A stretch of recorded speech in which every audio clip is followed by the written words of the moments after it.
zamalo fizičkom obračunu s Tomaševićem. Dakle, pozvao sam ga sa strane da ga pitam šta on to naglas priča, o kakvoj se to političkoj trgovini radi između naše stranke Neovisnih za Hrvatsku i Milana Bandića. Budući je na sjednici prije prošao, pa i uz glasove Bandićeve stranke, zaključak predložen od NHR-a u vezi Dinama. Oni su predlagali puno širi zaključak koji bi uključivao čak i tjeranje Dinama s Maksimira, na što mi nismo prihvatili. Oni su tad napustili ovu skupštinu. Naš zaključak je izglasan i odmah nakon toga se javlja Tomašević i počne pričati o nekakvoj političkoj trgovini. Politička trgovina je korupcija. To znači ja napravim nešto u vašu korist, a mi dobijemo nešto ispod stola. To je kažnjiva radnja. Jednostavno sam ga išao pitati na čemu temeljiš te tvrdnje, zašto lažeš? Umjesto toga on mi se poput peščeničkog štemera unije u facu, digao ramena i ponašao se kao da je on onaj, znate, koji dijeli šamare ispred škole.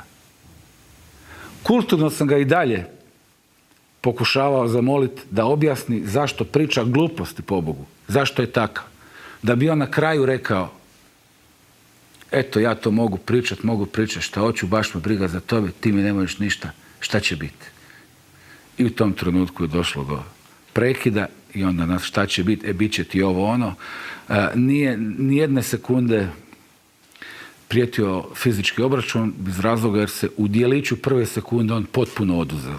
Ja sam vidio da je on slomljen čovjek, da tu Trtica. nema, da. Usro se od straha. Ono, vuna, da.